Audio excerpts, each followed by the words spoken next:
you could change just one thing about your YouTube videos to keep people watching longer, would you do it?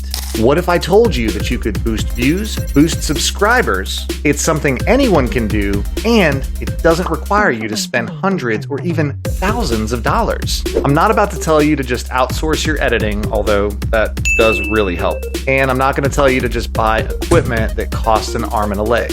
I'm talking about leveling up your audio in a way that doesn't break the bank and it has viewers hanging onto every velvety word that you say. After a viewer clicks on your video, you want them to keep watching as long as possible. Getting your first 1,000 subscribers on YouTube is no easy feat, but it is a lot harder when your audio is trash. Is your audio trash? If so, we're gonna fix that problem right now. And if we're just meeting, my name is Woody and this is Grownup Pains, where we talk about all things business and personal growth. This video is just one in a series where we'll be going over how to start a YouTube channel, how to monetize it as a side hustle, and everything that you need to know to get your first 1,000 subscribers on YouTube. If that sounds like something that you're into, don't just stare longingly at the subscribe button, press it. And make sure to keep watching until the end of the video for a pro tip on how to sync your audio if you recorded it separately from your video. And the first thing that I want to talk about today is leveling up your audio before you level up your video or your lighting. When it comes to leveling up your video, your smartphone camera is good enough for now, and it'll probably be good enough for a while. Most of these cameras are excellent. They film in at least 1080p, full HD, if not 4K. Some of them even film in 8K, depending on the kind of phone that you have. So as long as you have enough memory on board or you have a way to sync your video from the phone over to a computer, I would not spend time on leveling that up just yet. Now, setting up your lighting can really help. We do that. I've got a video light up here with a pillowcase over it, and it works pretty well. I kill all the other lights. I've got an ambient light behind me, but it's not the first thing that you need to do. I really believe you can work with a combination of natural lighting and just what you already own or have around in the house. So don't feel like you need to spend a ton of money on video lighting, but if you want to use something like what we're using, it didn't cost too much. We'll put a link in the description. We are an Amazon affiliate, so if you click a link and choose to buy something, we might earn a small commission from that, but we will link to what we're using down in the description below. So before upgrading your video and before upgrading your lighting, audio comes first. Think about videos that you've watched where it probably wasn't the best quality. It may have even been kind of grainy and just a little bit terrible to look at, but they were answering the question or the thing that you were searching for, and it wasn't terrible to listen to. Did you watch it all the way through? Probably. My point is that people will keep watching as long as your audio is good and the content is coming at a good pace and you are actually answering the question that they were searching for an answer for, if you're actually delivering the thing that they clicked on the video for. So we're going to go through a few levels of different kinds of audio setups that you could use if you're just getting started on YouTube, or maybe if you're a little bit further along. And we'll kind of talk about the pros and cons of each of these levels along the way. Level 1 is just use the onboard microphone that is on your smartphone. And the pro for this is pretty straightforward. It's easy. You don't have to have any extra equipment. You don't have to plug anything in. You just hit record and your audio is automatically synced to your video, so you don't have to overthink anything. Now, the cons of using the onboard mic with your smartphone is that the quality will vary, especially based on the type of phone that you have, as well as the type of room that you're in. Is it a boomy room? Is there a lot of echoey sounds? And actually, how far away are you from the camera and the microphone that is attached to it? So does your audio sound far away because you had to put the camera a little bit farther away than you'd like? And the last con for using the onboard mic with your smartphone is that it probably doesn't come with any kind of noise canceling. Then moving on from level 1, we're coming to level 2, where I would recommend a USB microphone that can plug directly into your PC or Mac or directly into your phone, depending on how you want to make your setup work. Now, the pros about using a USB mic is that it is pretty easy. It's plug and play. And although there are some higher end USB mics, you can really get a decent one at a low cost. This one in particular cost about $27 on Amazon. I think it was on a discount, so normally it's $30 or $35. And the audio is not perfect. I mean, you're listening to it right now. Let me know in the comments, how good is this audio? I definitely had to play around with the settings and make sure the gain wasn't too high and make sure it wasn't, too close or too far away from me. So this is kind of the most optimal setting I've found for this microphone. but I will also say it's plugged directly into my smartphone via a USB hub. It's not going into the computer, so I know that the audio is synced up. I just can't tweak anything or add any filters to it until after the fact if I pull the audio and fix it there. Now, one con, and this isn't a huge downside, but it does have to be a wired connection to whatever is your recording source, whether that's your computer or your phone. You do have to have this wire going to it, and unless you have like a long wire or USB extension system, setting up your setup, getting things set up can be a little bit tricky, so it doesn't really allow you to get up and move around, especially because if you do, you're going to rattle this cord, and that sounds terrible, right? Now, the other thing about these USB mics is that the quality will vary. You'll probably get what you pay for. I paid $27 for this mic. I'm pretty happy with it. I'm going to wait a little bit before I take the next level up and maybe spend, between $100 and $200 on a microphone, but I think this is going to do fine for now. But just keep in mind the quality will vary. You don't know exactly what you're going to get until you get it and try it out. But one of the big perks about this specific microphone is that it has onboard noise canceling. A lot of the other USB microphones I was looking at, even the more expensive ones, did not have that on the device. There's actually a button right here, and I can turn the noise canceling on and off. I'm gonna do that really quick. So now the noise canceling should be off, and I think you can hear a bunch of ambient noise. I've got like a dehumidifier rolling back there, and air conditioner is on, and there's like cars outside, and we're kind of near a river, and sometimes there's some boats honking, and occasionally a train might go by. The dog might be trying to claw its way out of the room right now. I promise I'm not trapping her in there. But now we've got the noise canceling turned back on, and everything should sound fine. And actually, I have to check it really quick and make sure. Also, a cool perk of this microphone, you can plug in your headphones and you can hear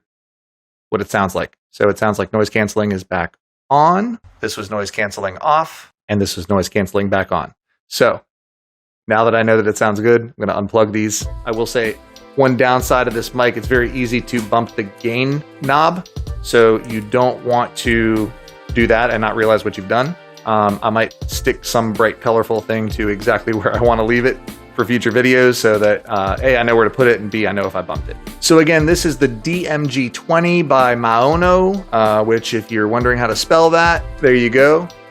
This is the box it came in. It came with a cool little stand, and it also came with an adapter so that I could put it on this boom stand that I already had. But it came with this cool tabletop stand here, which is handy if you have a desk setup and are going to be right up on your computer screen. Also, if you're gaming or streaming, that kind of thing.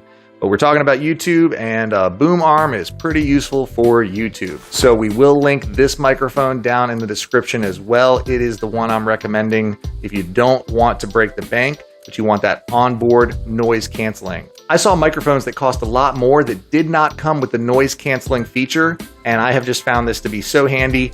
I'm almost okay with the fact that the overall quality of the mic is just a little bit lower, maybe grainier than I would like, but I can adjust the position and the gain and how far away I am from it to kind of fix that. So I'm just going to roll with this for a while because the environment that I'm in, I don't want to pad the walls with anything. I don't want to noise cancel this room, so or sound treat this room.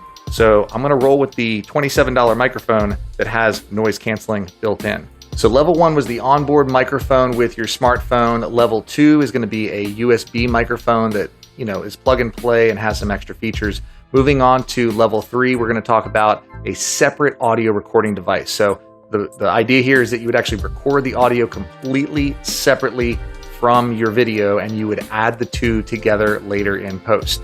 One device you can use to do this is the Zoom H1n. Okay, this is a portable device. You can record directly onto a micro SD card with this, but this thing is pretty versatile. It has a few tricks up its sleeve. So one of the pros of having a separate audio recorder is that you don't have to have any audio interface, right? You don't have to have another physical piece of equipment to plug this thing into, and you don't necessarily have to have a special kind of software on the computer in order to capture the audio. It goes right onto here, and then you just move the file onto the computer later on for editing. And this thing comes with some pretty sweet mics right here, which capture a good range of sound in the room, but they're also a little bit directional. That being said, if you want to use a different mic or a lapel mic, such as this, you can plug it directly into this. So as we're looking at it, the Zoom H1n has a line in here and a line out on the other side. So red for line in, and we can actually plug our lapel mic right in there. And then you can clip it to your shirt, or you can actually hold it here. You may have seen a lot of videos where people just hold the mic right here, or you can hold it kind of right under your chin.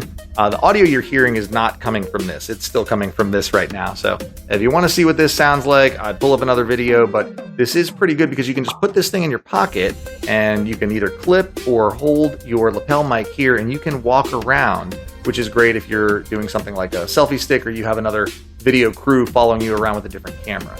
You're gonna film the video separate from the audio and sync the two things up after the fact. So it's cool that you can just have this in your pocket, and it doesn't matter how far away you are from the camera, you can still get excellent audio that sounds close up. Another cool thing about the Zoom H1n is that you can actually turn it into a USB microphone. So just like I'm using this, the way that you would do it, you plug in a micro USB cord here and then connect that with whatever input you need, either USB type A or type C on the other end, into the computer or into the device, the smartphone that you're using. So one of the downsides for the Zoom H1n is that the gain knob can be a little bit tricky. There are some videos that I found on this that actually say there's an optimal range. I'm trying to remember exactly where it was, but I think it was like between 3.5 and like 5.5 or 6.5 is kind of the optimal range for the gain. Anything higher or lower and it really like clips or cuts out and isn't really effective as a audio recording tool. And if you get a windscreen for this thing, just know that it's going to cover up that gain knob, which is going to make it kind of hard. I mean, it might actually bump it in the process of putting the thing on and change the gain setting that you found is optimal for your recording. So just be careful. You do want to get one of these if you're using this mic because you want to avoid those P sounds and the S sounds or just extra air from around that will come into the mic and create noise you don't want, unwanted noise. So windscreens are useful, but just keep in mind that they will block the gain knob on this device. The other major downside for this is that there is no noise canceling, so you will be at the mercy of the environment that you are in when you're recording. And then level 4 would of course be to spend some amount of money that's a little bit more on maybe a proper XLR setup, an audio interface, a mixer, something that's going to connect that into a computer, a little bit more advanced rigs. I'm not going to get into what all those look like. Now, certainly you can have an XLR setup and a microphone that's a lower quality. So just because I'm saying XLR is level 4 does not mean that it is the best option or the highest quality option. It does depend on what equipment you have, how you set it up, and making sure that everything is tweaked right before you really get started in filming. But I'd say that some of those things apply to these other options as well. When I say level 4, more in terms of difficulty. An XLR setup is going to require a little bit more know-how, a little bit more gear, and a little bit more, maybe even a lot more tweaking before you can actually get rolling with it. And if you made it this far in the video, I would love for you to leave a comment below and just let me know which of these audio setups seems to make the most sense for you. Are you already using one? Is there one that you're thinking of moving to? Did you learn anything from this video with the pros and cons that might help you make a decision on that going forward? And as you're choosing the type of audio setup that you'll be using for your YouTube videos, there are a few things that I want you to consider. How exactly will you be filming? Are you going to be using like a desk setup and a talking head video, kind of like this style of video? Or will you be walking around and you need an audio device that's going to be on your person so that it sounds like you're close up even when the camera is very far away? Now, I did promise you one tip at the end, which was going to be if you're recording your audio separately from your video, how do you sync those up? What is the easiest way to do it? This is what I learned. The easiest way to sync those up is to do 3 big claps, because on camera, you're going to see when your hands are coming together, and when you're looking at the audio file, you will see a large spike when the clap occurred. When you have 2 or 3 of those, it's very easy to line up that sound with that visual of your hands actually coming together, and everything should sync up perfectly if those things are in sync. Now, if you are just starting out on YouTube and you're trying to find your niche, you can't think of content ideas for your videos, you need help breaking through the barriers that are standing between you and your first 1,000 subscribers, then I have a playlist of videos that is specifically curated for you, and you can click on that right here.